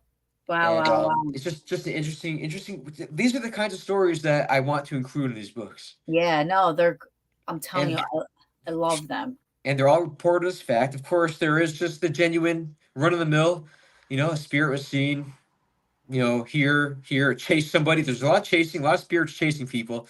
A lot of people trying to throw things at spirits to kill them. A lot of police officers shooting at spirits. Yeah. I mean, it was like the Wild West with these spirits. Um, Kathy says, but best place to buy your books. Amazon. They're on Amazon. If you happen to be in Gettysburg, they're sold at the Jenny Wade House. They're sold at Ghost City Tours. They're sold at Heartfelt History, which is a newer gift shop on Baltimore Street. I'm trying to remember. I believe those are the three places, yes, that sell them. But But Amazon's good. Again, you can get them for, I'm telling you, I highly recommend. I will go on, I will vouch for these books 100%. They are great for a skeptic, they're great for believers, they're yeah, great for history people, they're great for paranormal people, they're great for just, I mean, honestly, it's so refreshing to read something that isn't so textbook, isn't mhm, so, you know what I mean? Like, isn't so one-sided, isn't so, you know what I mean? And it's I'm enjoying them. And and I'm telling you, it's for somebody like me who has such a hard time reading because of my ADHD and being able to get through these. I mean, I was like, wow, these are pretty. And no offense, I was like shockingly, surprisingly, pleasantly pleased. You know good. what I'm I very mean? very glad to hear that. Very glad to hear that. They're just great. And there's history in it too. You know, Yeah, if I can find history associated with a story, I'll put it in there. And right, there are ghost stories that involve murders that I've never heard of. I love listening to true crime. You know, right, and reading about true crime. I've never heard these murders. Never. right. And you know, and there's illustrations to go along with them. There's illustrations of the body, how the body was found by detectives. There's Yeah. illustrations of the murderers themselves. And That was the I've other, never and that's the other cool thing that they used to do back in the day. Sorry, I didn't mean to cut you off, yeah, no. um, but they would in detail write about people in the Oh, newspaper, like gory detail. yeah, they would give like nowadays where they don't tell you anything, right? Like they don't Mhm. tell you anything, they don't show you anything. And I mean, not that I'm not one of those people, but I'm just saying, like back then, I mean, even on the tombstones, they would write died of, this and that and dysentery or typhoid or you know what I mean? Like Mhm. they would even write it on the tombstones, like in some cases, but they went into such details back then with their information. I'm jealous because now you like read a story and you're like, where's all the other Yeah. shit? Like where is like I want to know more. Yeah, you have to manually seek out that information. It's not just provided to you anymore. Oh, for sure. Yeah. Um Todd says no mercy in the old news articles. Oh, there was no mercy. No mercy. Look up any crime, any murder, and you get more of your share of details. ADHD approved. Oh, good. Excellent. I have, you know, some ADD myself, and so that's why I like to write short stories. I absolutely love it. It's great. Mm, The books are awesome. Kim, I'm also curious about this too. So thanks, Kim, for this question. But mm. curious, is your house decorated in all Victorian style? Yes. My house is from 1878, and Oh, every room, all the wall space, everything, just Victorian, just decorated Victorian with actual Victorian artifacts and items. All my furniture is pretty much original Victorian. So you're like the male spirit animal for me. Like I literally, I'm serious. I it's have. just yeah. I mean, I love it. It's you know, it's. I love coming home to this. That's So awesome. That is yeah. so awesome. So okay. So besides, like, is this most of your time spent researching and writing and doing all that stuff? I mean, what else is Adam into? Oh boy, what am I saying? A lot of it is devoted to research and writing. Of course, working on interactive exhibits right now. But I mean, photography. I enjoy photography. I used to go to Evergreen Cemetery in Oh, Gettysburg and photograph monuments or you know just nature. I don't know if you remember there are little birdhouses stationed around Evergreen mhm, Cemetery, and yeah, I'd wait for birds. I would just you know sit there and wait for birds to pop their head out, and that's cool. or fly out and try to get an action shot. I enjoy walking. I mean, the Peace Flight Memorial is my favorite place to go. It's my favorite place to walk. It's so peaceful there, and it's amazing that there's once so much carnage there, Yeah. and now it's just I find it so peaceful. That's how I'm with Little Round Top. Like the sun sets at Little Round Top. Mhm. I've fallen asleep on those rocks. I wake up at like it's dark time, nobody's there. You know what I Mhm. mean? I'm like, because I bring a pillow. I like take my shoes off. I lay Mhm. on those rocks and I watch the sunset, and I'm just like, this is heaven.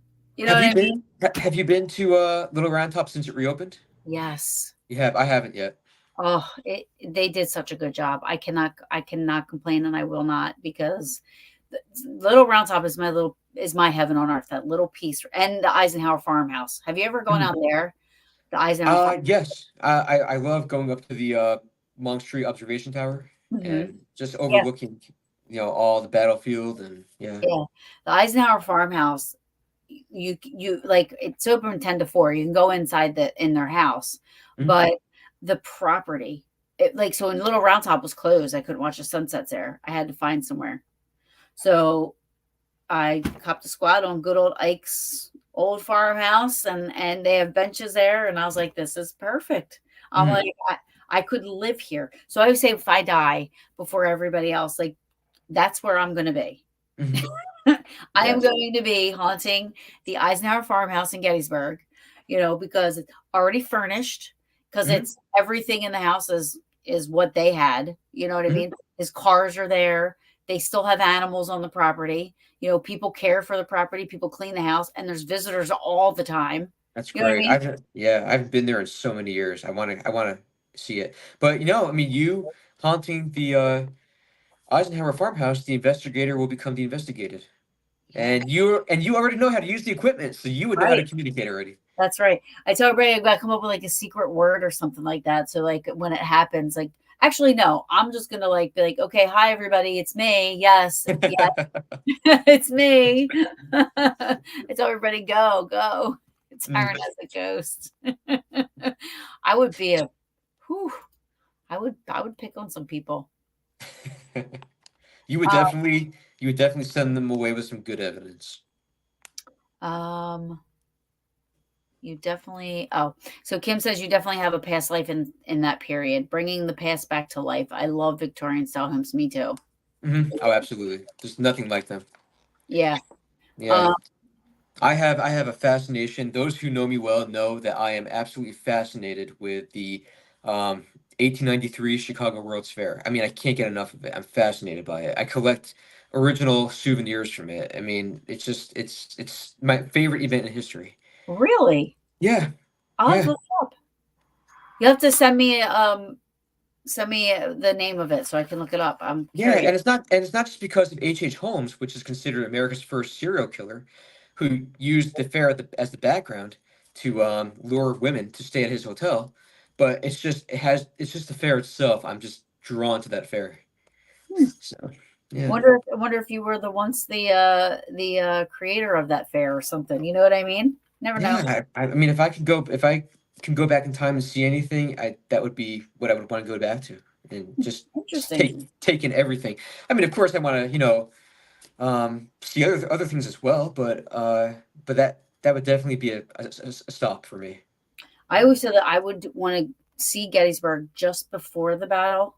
I'd Yes, wa yes. I'd wanna see it a snippet during. Like, I don't know if I would be able to handle Hmm. all I would just wanna like, maybe a big overview of just seeing for, like, a second of what it actually looked like while they were fighting, Yeah. and then I wanna see it after.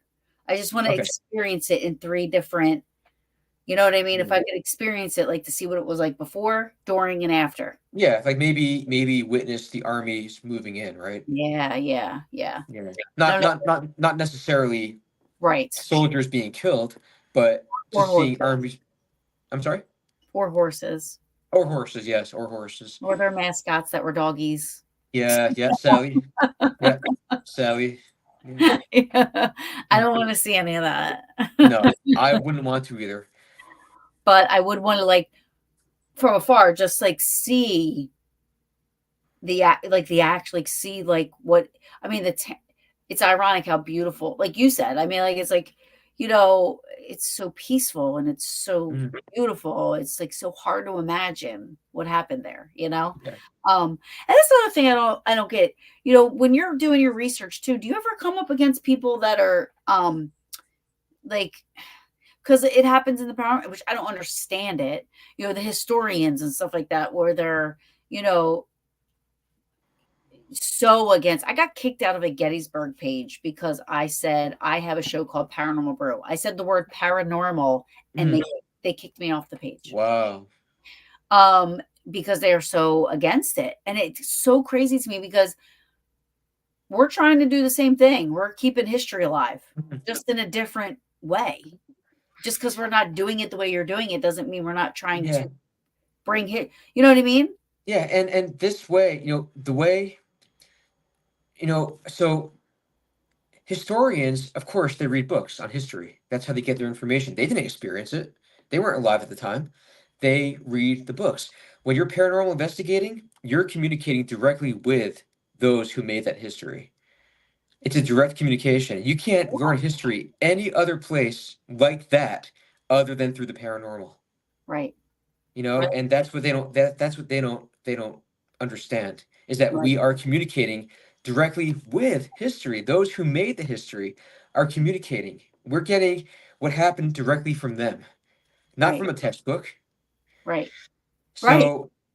So we are historians, and maybe someday actual historians will come around and be more open to that. And it would be nice too because they could teach us something, Mhm. right? They could teach us history. They could teach us about it. So when we do go out to do our research and we do go out to do our investigating, at least we know and we have this information with us so that we can, Mark Nesbitt is somebody else. I love his, he does Ghosts of Gettysburg, and his latest book, I literally took it around me in the park, and I would go to the places that he writes about, and I would use the names that he writes about in there. Like, to me, that was very beneficial for me. Like, I would stand Mhm. there and I'd read these stories out loud, hoping to get some type of an interaction or hoping to get something. You know what I mean? Yeah. Um, I love that. I mean, some people choose not to know the history of a place. I want to know. I do too. I love visiting historic places and learning the history of it. And yeah, I mean, yeah, absolutely. I completely agree. I literally, do you know we've been on for almost 2 hours? Has it really been 2 hours? Oh, it has almost been 2 hours. I think Adam should do a peach investigation with us. Bring the history. You are not, you better be prepared for that. We are six crazy women. Okay. I think so too, Kim. I'm in favor, but I am a fan of his. So my vote, he's got my vote. He should come with I mean, I still would like to investigate. I just haven't done it in a us. while. Shut up.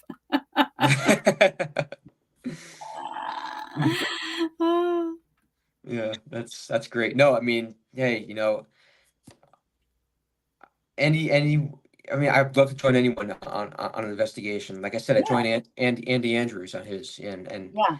you And maybe know, we could like write about it. You know what I mean? Just write about, mm, I'm not saying like write about us. I'm just saying like that could be like one of your things, maybe like about the history, the investigating, and how it's sad that historians aren't open to talking to us about stuff. mhm. And I'm not all historians, don't get me wrong, it's not all, but it's like those die hard, like the picture has to match up precisely, and you know what I'm talking about, like those Mhm. people that are like, Yeah, just, yeah, so yeah, and I'm, yeah, and did you have the peaches at the Battlefield Bash? Were all the peaches there? yes, yeah. Oh, I didn't get to meet them. I met you, but I didn't So get to meet the others. yes, we were. So we did a part of that silent auction thing, Mhm. where people bought the tickets to put. So we were like really manning the tables the most that night. Yeah, I saw you when I first got there. I saw you, and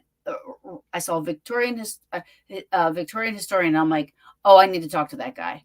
Right? I was like, immediately, I was like, I want him on my show. Because this is something different. I want to know about it. Um, And I know I'm not dressed like one today, but what you saw me in, that vest, like yeah, that's how I dress for my events. yeah. So I'm just not Yeah, in it tonight. you were But so neat. And I'm like, I have to yeah. go over. I got to talk to him. So finally, I remember I was talking to Michael, and Rosalind Lewis. Yes, yes. And I that's love those when, two. Yeah, I met yeah. them, the nicest people. Yeah. Oh my God. Yes. I mean, I wish I could put them in my pocket and take them with me Mhm. everywhere. Like, they're just great. So that's when we met. And I was like, I want you to come on my show. It was like the first thing out of my mouth. I was Yeah, like, and I'm sorry that I didn't get to spend a lot of time talking to you, but I felt I had to get back to my table. That was my yeah, first event. no, yeah. It was That's my busy. first event of any kind. That was my first Oh, convention of any kind. So I was taking it all in. It was just myself at the table. So I felt I couldn't leave too long because people right, might be at the table and I'm not there. right. So um so yeah, so I was just about to get back to my table when you came along, and I'm glad we got a chance to definitely get acquainted. But then I Absolutely. felt like I had to rush back, and I'm like, oh, I hope she didn't think I was rude or anything. No, not at all. Believe me. I listen, there's a reason I can't have a table at these things. I'm a social butterfly. Like, I'm all over the place. It's busy. Very Mhm. busy. And anybody that has a table, you gotta mend those, you gotta stay there. You know what I mean? So I get it. Next year or whatever else we decide, you know what I mean, we'll definitely be um hanging out. Mhm. I definitely wanna hang out and definitely, like, investigate or do whatever, you know what I mean? Like, Yeah. I definitely wanna check out your the whole thing you were talking about that you're having, like, the interactive thing on the walls that you're gonna have at Power Unity. Mhm. Really jealous I'm gonna miss out on that. Well, I mean, if I'm able to set it up at the bash, I will. I didn't have time. I mean, I didn't have room on the table that I had, but if I can definitely do it with a room on a wall. Kim's warning you. Um, but, yeah. And I and I do miss investigating. My equipment that I own is archaic by today's standards. I don't have any of this newfangled equipment that is out today. I Neither do I. have, digital audio recorders. I have digital cameras. I yeah, just basic stuff. Me too. The stuff that you saw when all the shows first came out on TV, just the very basic stuff. That's what I have. So. Me too. Me too. But I find that the older equipment can sometimes work better than the Yeah. newer equipment. Yeah, absolutely. I'm not a big equipment person anyway. Like, we bring it along for, like, when we do what, like, we did this weekend to help raise money for Bird Mansion and, Mhm. this and that for the people to use and everything. No, you know what the greatest thing about that was?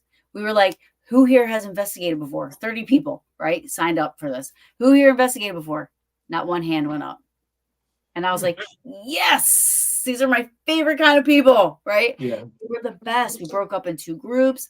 They were so quiet. They tagged if they made a noise, they tagged if they heard something. I mean, it was so great, but they had so much fun. And that's the times where we bring out the equipment, you know what I mean? And Mhm. kind of like, excessively use the equipment just to kind of, you know, you know, let them get a feel for, stuff like that. I mean, and Mhm. what was cool about that was like they asked questions. They questioned things. So they weren't just automatically believing everything was like haunted Mhm. or ghost. But we got some good evidence and I'm happy about it. We had so fun. I was worried because when things like that happen, you always worry, is it going to be quiet? Are they not going to come out? That's what I was going to ask you. When you invite people to do investigations, I know they feel weird talking to nothing, right? In the room, they have to. So I know that they're quiet. They're watching you, and because I've had people on investigations with me. When I had my team, we brought some people on also, Yeah. and they're so nervous about Yeah. talking to supposedly nothing. They Right. they think they think they're gonna look foolish, and they're not. They're Right. not looking Yeah. foolish. Yeah, so like what we do, we like to do EVP bursts. So I make sure everybody, I'm like, listen, there's no such thing as a stupid question. Ask Mhm. whatever you want to ask. And, you know, I say we're going to go around the room and everybody just ask a question. You know what I mean? So when everybody's doing it, you know what I mean? Like, then I think it gives them a little. So after we did that a couple of times, then they were just blurting out questions. Mhm. They had questions asked. So it was good. Yeah, Todd said that they were really involved. They were. I mean, Good. everybody, um, yeah, everybody. It was great. We had a lot of fun. But we'll have to do something together for sure. Yeah, yeah. Um, Because I've never really investigated any place in Gettysburg. what about your So house? I'm sorry. What about your house? My Have you ever had house. anything ever happen at No, your I've never tried. Never tried. Have you ever had anything weird happen there? Yes, I have. Oh, fun. I have. Yeah, I mean, I could share some if you want to hear them. So I came downstairs one day before work. I work from home. I work in the mobility aid field, so wheelchairs, walkers, bath aids. But I work from home, so I went downstairs one morning, and as I step into a room, um, which I call the ladies' parlor. I have two parlors. I have a ladies' parlor and another I call the gentleman's parlor, and I decorated them as such. So, Oh my God, I um, would love to see it. yeah, yeah. I can certainly send you some pictures. And so I walked into the ladies' parlor and I felt this and I felt this whoosh of energy blow past me. And it was accompanied by a rustling sound, like in like an old dress. You ever hear those old dresses rustle? It was Mhm, like that. mhm, But I definitely felt the energy whoosh by me. So that was one experience. Friends that I've had and family have had experiences on the staircase. mhm. Usually in the form of like smells of perfume. It'll just come and then go. It'll just be, just for a few seconds. Um, and just little things like that. Yeah, yeah. I had some work done. One of my uh one of the radiators in my room that the heat comes out of um wasn't working. And I tried to fix it, it wasn't working, so I had to have some, professional come. And so he came so there were two guys that came to fix this radiator and they fixed it. And as you're walking downstairs, I'm not gonna say the word, but he jolted, his body jolted, and he looked back, he said, "What the F was that?" And he shouted it out. And to me, it looked like he felt a touch. The way his body reacted, it felt like a touch. Really? Yeah, and I should have asked him what happened. I should have asked him. Yeah. But he Vicky, walked out. Yeah, and I knew he felt something. right. Yeah, and so it was interesting. Um, Todd says, do people confuse him with Adam Schefter, the sports writer? Yes, yeah. So there's one of my coworkers. He'll we have almost like a Teams chat type of thing, and it hasn't happened in a while, but and he's in a whole different department. But he, if I had to reach out to him for any reason, he would always type back, "Hey, Adam Shifter," you know. That's how he would, say hi. Um, and every time, every time. That's So, funny. Well, Adam, I'm going to release you from my grasp. okay. I've had you for almost 2 hours now. It was a Um, pleasure. This was an absolute pleasure. I mean, oh my thank you for having me. I was so excited about this, literally. Like, I can't believe I wrote. Anybody that knows me knows I don't write notes before my shows or nothing because I'm always like, yeah, I'm just gonna let it go wherever it goes. But I was like so excited about this. I was like, okay, I gotta ask him this, and I'm gonna talk about this, and I'll talk about this. So that's great. But now there's a whole nother thing I want to know. You have to send me pictures. I got to see your house. I mean, Okay. um, I'm an antiquer, so I have a Mhm. lot of antiques around my house mixed with modern stuff. So it's not all, but I have like a Civil War certificate mustering a lieutenant into the Civil War. Oh, wow. I have so much a bayonet. I have like so much stuff. Like, but I also have, an 1800s Victrola, which is my oh, I love her. Oh, I'm always like, an hey Vicky. original? An Yeah. original? Yeah. I I'm wish like, I had one. hey Vicky. I always say that to her. I always talk to her. I'm like, hey Vicky. Oh, Turn a little key. She's got like yeah. a heart key. Oh, Um, yeah. and so she worked, and Mhm. then I was cranking her up to play a record, and I heard something bottom out. So Oh, I have to try to fix it because now she's not working. But I have to. oh no. Yeah. Yeah, Vicky. Yeah, I'm she's like my sorry. favorite I thing. hope I hope I hope you can get that fixed. I Me really do. too. I have like probably 26 albums filled with records, like, Mm. that came with it and everything. Like, it worked. And then, like I said, I was cranking up and I said, "Sounds like maybe something maybe just fell off of something. Maybe I could just pick it up and put it back on if I can open it up and look in there." But Mm. yeah.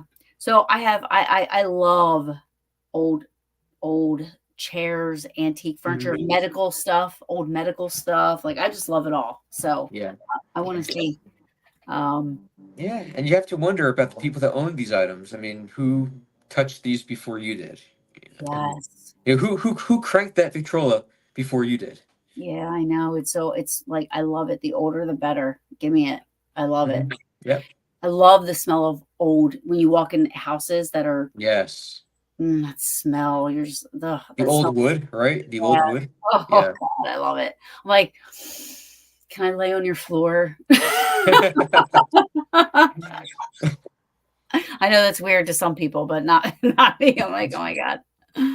Um, but thank you so much for coming on. I Thank enjoyed. you. You're gonna have to come on again. I'm looking forward to volume 4 for Mhm. sure. I'll have more stories. I mean, each book has hundreds of stories, so there's lots of stories I can share. So really quick, I'm sorry. I know I said I was gonna let you go. Mhm. Kim says, "What do your significant others think of your house?" They love it. They love it. And You they know, probably do, I right? mean, I'm sorry. They probably love what you do as well. Yeah, I mean, I think they like I love it.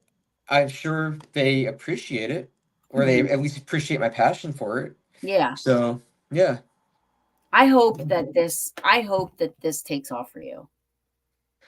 I you know, really do. I'm enjoying it. It's a hobby right now. Um, if it becomes more than a hobby, I would love that. I would Yeah. absolutely love that. You know, I love research. I That's my hobby is researching and Yeah. writing. And if I could make, even like a little bit of a side career out of it, I'd be happy. I really hope this takes off for you because your passion, I'm in love with your passion for what you do. And because you're not doing it just for money. You know what I mean? I'm You're not. doing it It's because not. you yeah. Yeah, it's not about the money. It's about, like you said, it's about the passion and sharing that passion with others Yeah. and allowing them to enjoy this great information That you love. that That I'm you writing love. about. Yeah. And I think it's great. So I want to thank you. Thank you so much for you being you and you doing what you Mhm. do. Thank you for my books, my Of autograph book. course, of course. When volume four comes out, you'll get volume four too. Oh, I cannot wait. I'm so excited. And then we'll have to have you back on again because everybody loved you. Oh, So, well, thank you, and um, and thank you to all who tune in. Really, thank yeah, you. I can't thank you enough. So, um, Adam, yeah. thank you so much. Please send me pictures of your house. I want to see it. Not that Okay. I'm not a stalker or creeper. I No, promise. I know you. I know you're not. So, But yeah, thank you again. You were great. And please, everybody, go check out History's Haunted Headlines. There's 3 volumes. You will not be sorry. Um, I have other books too. I mean, I have a link on each book, I believe. Or oh, if you just okay. type, I'm sorry. No, no, go ahead. Oh yeah, no, there's 6 books altogether right now. So it's the haunted headlines, but then I also have Games That Time Forgot, which is a step-by-step guide on 19th century parlor games. Oh, cool. Um, yeah, and I wrote all the instructions so you can play them exactly as they were played back then. There's Dear That Santa sounds Claus. fun. Yeah, there's Dear Santa Claus, which is a collection of 19th century letters written to Santa by children throughout the United States.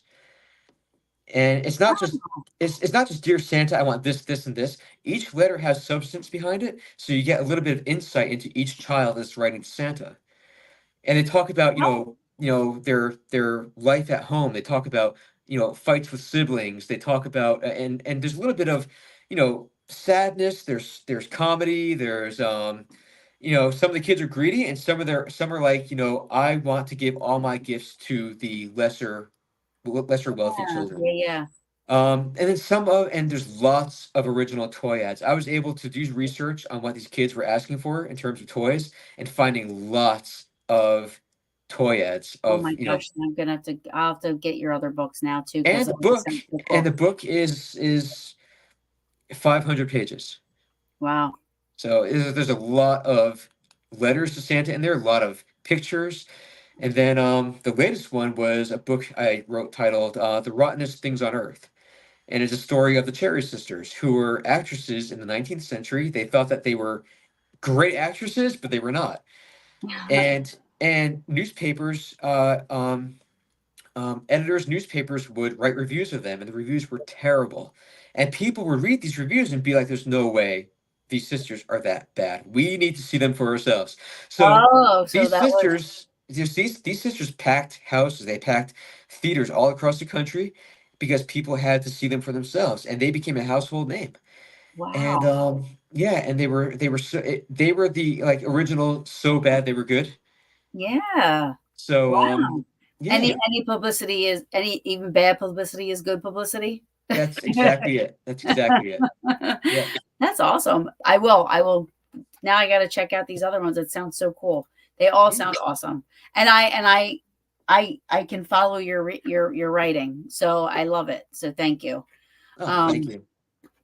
and I will talk to you soon. I want to thank you Okay. so much for coming on. Thank you so Thank you much. again, Taryn. It was a pleasure meeting you at the bash. I look forward to seeing you in next year's bash. I'm sorry you're going to miss Para Unity, I but am. if I can set up the exhibits at the bash, then you wouldn't have missed anything. So No, I'm gonna tell them as soon as we're done talking. I'm gonna say, listen, we need to make a space for my boy Adam over here. He's got to set his little thing up over at the bash. uh, All right, Adam, you have a great night. Thank you so much for coming on. you also, Taryn, have a good night, and good night everyone who's watching. Also, Thank you. Good night. good night. That was great. I knew he was going to be great. Oh, I'm such a fan of his. Please go check him out, Adam Shefts. And like you said, he has more than just the haunted histories, or I'm sorry, histories, haunted headlines books, which the other ones sound awesome too. Um, thanks everybody for sticking around and being so interactive. I really appreciate it. I love you all. And until next time, sweet dreams. And I'll catch you guys next week.